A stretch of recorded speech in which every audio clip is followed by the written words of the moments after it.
Hi, I'm Greg Reich with Magura, and I'm here to show you our new HYMIC system. HYMIC is available from Biker's Choice, and HYMIC stands for hydraulic from mechanical. So this system converts your mechanical clutch into a hydraulic system. The benefits of the system are up to 25% less clutch pull, which is less rider fatigue, better control of the bike itself, zero maintenance. You have no more cables to lube, no more free play adjustment. The hydraulic system self-adjusts, you never have to touch it. We use a mineral oil called Magura Blood that never needs changing out. Basically, it does not attract moisture like DOT fluid, so virtually no maintenance on this system. The other benefit would be just a real fluid feel of the clutch. You never have to adjust the free play. The engagement point is always in the same pressure point on your lever. Engagement, disengagement is very immediate, so very good performance. Having said all that, I'm going to throw this over to Pete and Aaron, and they're going to show you how to install this system.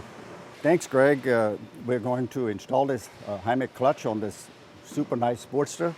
And first we show you when you receive this clutch, it's in this box. When we open it up, we see our HYMIC system. And right away, you can see everything is installed, ready to put on the bike. Do a real quick check. I cannot move this lever. That indicates it's full of fluid or no air in the system. So having said that, we have a couple more things here. We do give you an installation manual. Additionally, in the box you will find a small 4mm insert and a 5mm swedge ferrule. We Magura people call them olives. This we will show you a little later on. We would use this to shorten the line without having to do additional bleeding. As you see here, he is basically starting right from the very beginning, removing the mirror from the left side on the clutch lever. Once he has the mechanical lever removed and the cable unhooked there, we basically will start with temporarily installing the master cylinder on the bar. So as you can see, basically Aaron, our tech, he's using pretty much at this point all ordinary regular tools that should be found in about everybody's toolbox. So he's already got the mechanical part off the handlebar. And you do notice here when you look at our HYMIC, it comes without the clamp, the lower clamp. So we want to use the same clamp that you remove from the mechanical lever onto this master cylinder. So he's getting close to getting his side cover removed.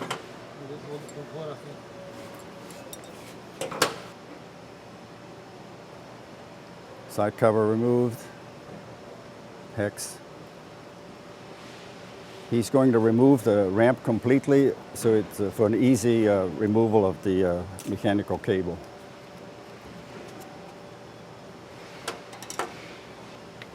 Get it lined up so that that little internal peg there will come through the slot provided for it. There it comes.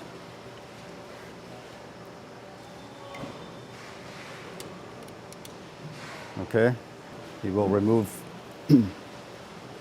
that hex fitting to take the cable out of the cover. So now you can see why he loosened up his adjuster earlier so that he can turn the cable housing very freely here and make it an easier way to get it off the bike.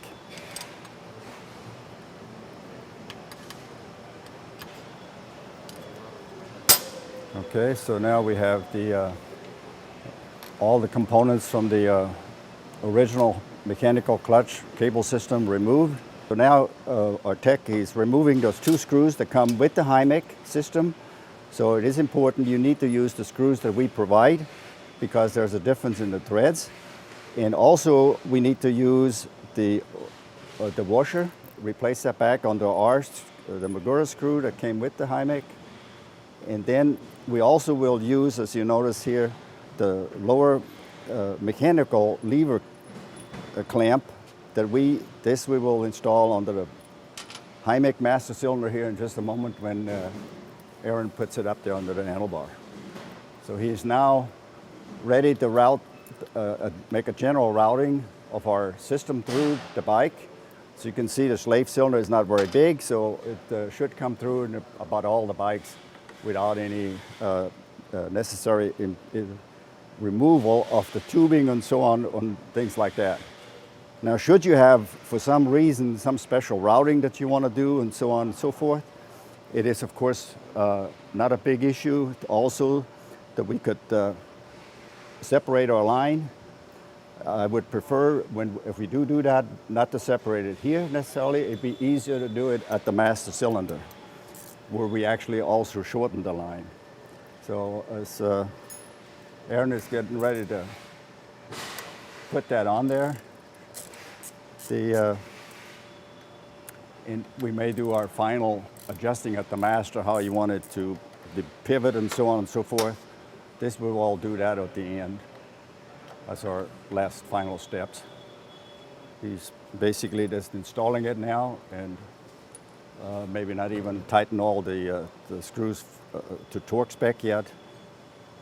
But so we just have it in place.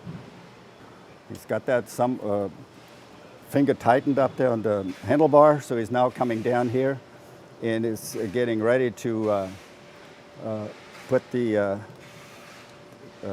Do we need to put the? Put it in there first. I think we'll be okay. Okay. You can actually turn that slave cylinder in the direction so that that bleeder valve, what Aaron is asking about there, will be in a position where you think it's most optimum for your bike. So he's now got the ramp back in there. He's going to put the. He actually already has it hooked on here. As you see, he did that very quickly. I didn't even see him slip it in there, but he's got it on there just like the cable system into the same area where the mechanical cable was. And he's now putting that ramp back in and turning his adjuster screw counterclockwise, the left-hand threading for that ramp setting. Okay, now we've got the basic slave cylinder installed and the ramp put back in place here. So now let's work on getting our free play set properly. So always be sure when to check the free play, like Aaron is going to actually, you can see we got about 3/8 of an inch here currently. And he's going to pull, shows you, he's pulling on that slave cylinder body basically as hard as he can with his fingers. And that is what we actually now call total free play. So we got about, the way it's set right at the moment, we've got practically about 5/8 of an inch there, or maybe a 1/2 inch. And so he is now going to turn his adjustment and brings that up. So we'll have about a gap there of about, let's say, a good 1/8 of an inch, or maybe a little less than a quarter, someplace in that area. So that's a little close. Probably just a little more. And the important thing is that we have that free play, so we always engage the clutch completely and have no clutch slippage. So looks like Aaron's got it set pretty good. He pulled on that as hard as he could. So now when he lets loose, the spring tension internally will suck that slave cylinder up against the fitting we installed here before. That's already prefixed on the slave cylinder piston rod. So now he's got the free play of about 1/8 of an inch. So we're going to go with that, and so the next step is we want to show you what we have inside right here to help install the clutch piston rod. So he's going to, when you get that clutch, that back cap is basically should be about finger tight. So he's going to take that off, and he's got a little white plug in here. The reason for that plug is simply that when we push that piston rod all the way forward, it makes it easier to install here on the ramp. So now we got it all installed, so clearly that has to come out. Otherwise, our master cylinder lever, as we showed earlier, will totally be hard and it won't work. So he takes that out and put the cap back. And as he's doing that, I can also maybe a couple points here. All we have in the back of the slave cylinder body is an airspace. And what that does is when you work the clutch, basically the piston goes back and forth, and then actually lets a little air go in and out right here. So we don't want to put any kind of sealer on there. We only want to torque that up so it's nice and snug with the wrench, and it'd be good to go. The other thing there is, if you don't have the motor running, it could be, or especially if you wash the bike, it could be that you might hear a little bit of a sucking sound there, and that is basically very, very normal. It's built into the system. All that is just a little bit of air going back and forth right in the backside. So we think we got that free play set about where we wanted. And yeah, so he's now going up to the master cylinder on the lever blade up there, working the clutch. And as you can see here, we pull that ramp right about 10 and a half, 11 millimeters. And that's should be sufficient to disengage the clutch. And then, as you can see here, we delivered this clutch with about a 57-inch tube length. And for this bike, it appears to be a little long. So later we're going to show you how to shorten it. At the same time, we talked about that if you feel like you need to have this bleeder plug straight type on top, the tech, he is going to open up that sleeve nut on the master cylinder, which is this part right here. He's just going to crack it open enough where he can swivel the line. Then he's going to turn that line, and whenever it's at the top, he will snug it back up.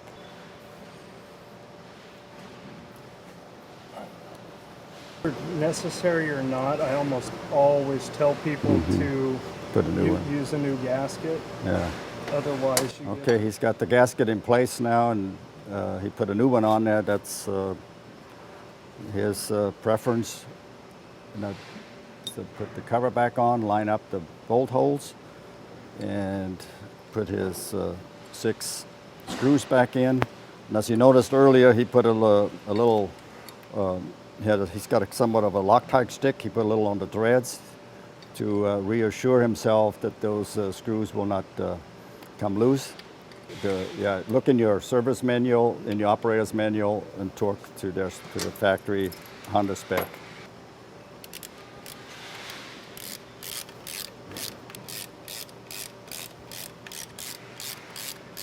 While he's securing that cover back in place, one point we could mention is about the slave cylinder and that bleeder. This black bleeder right here. The slave cylinder body itself with the bleeder on top here, this is a little rubber cover on there, just for a little protection. This bleeder can be positioned any place. It doesn't matter where it is for the performance of the system. But if you want it dead center here, then you have to do one of two things. Either zip tie enough so that the tube cannot turn, or you can try it to loosen up at the master cylinder and twist the tube enough so it will be about in the upright position or in the bottom, wherever you want it. Our tech, he installed that 9 very nicely here, and he wanted it to come through center, we spoke about earlier. But he decided the tube, he thinks he wants it about an inch and a half shorter. So therefore, we're going to show you how to cut the tubing and reinstall it. And the intentions is that we will do that and don't have to bleed the system. Even though the system is not difficult to bleed, he's trying to be careful not to sling it around too much. We want to try to do this without needing to add any fluid or bleeding. So he's going to take a tubing cutter and cut it whatever length he wants. So he's trying to make an estimate there, how he likes it. As you see here, he slid that sleeve nut back on the line, because this will be the last thing that goes in to the master cylinder after he cuts it and installs the new small parts.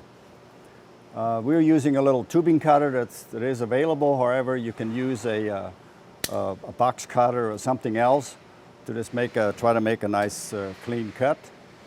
And so he's now proceeding with his little small parts. First, he slips that swedge valve, the olive on the, and lets it slide back, and it can only go back as far as his sleeve nut is. Now he's putting in this 4mm insert, and he may need a little tool. Oh, his fingers are tech ready there. He managed to do it with his fingers. So he brings back up his parts that belong in there. So now he's going to push that into back into the master cylinder as far as he can. And at this point in time, you can also try to line up your slave cylinder bleed plug somewhat. That would be a time to do that if you think you need to twist that tubing a little. So he's pushing that all the way in. So now he's going to tighten it with his fingers first. And then he'll snug it up with the wrench. And when he does that, he will feel that swedge olive starting to crimp onto the line. So you can snug that up fairly tight. As you will remember when you took it off, in the case for shortening, the original one was also very snug inside that master. There's a good many threads going internally into that alloy master cylinder body, so it should not be any issues about stripping threads. So he thinks he's got it pretty snug. And now, if we didn't lose too much fluid or whatever happened to us when doing other things, and nobody punched around on our master cylinder, we should be ready to go. But you see here, in our process when we were doing all these other parts, showing you how to line up the clutch system and so forth, we obviously lost some fluid. So what I'm actually doing here at the moment, I'm actually pumping this thing back up. And I believe when it's all said and done, we'll be ready to go again. So in the beginning, I had some air in here because of our connection here, but that should wind up inside our reservoir.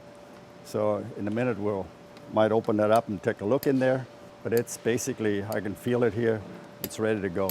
So if you'd like to, obviously you can take the two screws out on the cover, look inside, look at your fluid level, but do pay attention how the diaphragm is located in there. It can be put in backwards. So you need to put it back as you find it when it's first installed. We showed you earlier to install this cover. The other idea would be, or maybe a better idea would be, is especially if you need to open the line or put a new line on or whatever, to put this cover on at the very last. Reason for that is when you do this shortening and so on and so forth, then you can go back down here and look at the ramp working, just like it did before you ever opened the line up, like you got it from the Hymic from the factory. So that's a good idea. And then you see all this working properly. Check your free play one more time. If you got it all closed up, don't touch it while you got the lines open. You'll lose fluid out and then you will have to bleed. So the free play, I'm looking at it here one more time. It's a quick check. I got about, maybe 3/16 inch. I'm going to call that good for now. I'll do a little test drive. Make sure that you get it in gear. Make sure you don't have clutch drag and so on and so forth. A couple other ideas, obviously, or options we would have. We have a 2,500 millimeter long line here that will be long enough for about any handlebar position or any way you want to route that tubing. By the way, as you know, on that tubing, we can make curves relatively short and it will not affect the performance. So here we have a long line. It comes ready. We show you, we got an insert in here. We got an olive in here. So we have everything here that's required to install it onto the bike. And there may come a time where you need to bleed the system. And for whatever reasons, if you've lost it or the fluid because you opened it up and so on. It's a quite simple process, and I'm just going to go through the motion of it. So we have available a bleed kit from Takaraki. It comes with already with 4 ounces of fluid. The fluid color is got sort of a pinkish color. And again, I cannot emphasize this enough. Do not use DOT 3 or 4 or 5.1 brake fluid. This will swell the seals. So all I do is, when I go through, I'm just going to go through the motion here. I have a syringe which comes in the kit. We've got a little tubing on here. I fill the fluid into the syringe. I come down here, as I see here, my little bleeder valve, and then up on top, on the master cylinder, we have 2 screws in there. We need to remove the cover take out the diaphragm. Then I crack this bleeder open about a half to a 3/4 turn. And as you see, it's a pretty small bleeder. I would, in this case then, once I have that open, I put my bleeder on here. And then I normally would want to hold that at the 12 o'clock position here and try to have the line, it's going down a little here, but that should not bother us. Otherwise, it keeps going up. I push the fluid in, fill it up to the master cylinder. When the master cylinder is full of fluid, from me pushing in, you will see air bubbles and fluid coming out at the top. Once I have it full, I actually suck backwards. In that process, I will suck air and fluid back out of the line, back out of the slave cylinder, and back in here, and always hold the syringe vertical. I push fluid back in, fill up the master cylinder, suck it back out, push in. I do this about 2 or 3 times, and then I snug my bleeder back up, and be careful here, only snug that up and quit. That's a very small 4mm screw here, so it does not need very much torquing. It's only 2 Newton meters, so it's very light. Just snug it up and it will seal perfectly. Take my bleeder off, put the cap on, and then put my cover back on at the master cylinder. Now, most likely, that in that point, once you push that fluid all back in and fill the master, it will be way too full. So you will either, you can take the syringe and suck a little fluid off, or if you put the diaphragm in and the cover on, you squeeze excess fluid out. Then you have to wipe it up. So that is basically, in a very short, brief presentation, how you bleed the system. Well, the install is complete, and as you can see, Pete and Aaron installed it without any trouble. It's a fairly easy kit to install. We've taken it out, we've tested it, runs and clutches great. But if you do run into trouble, you can give Magura's tech line a call at 1-800-448-3876, or call Tuckeraki or Biker's Choice, and they can help you as well.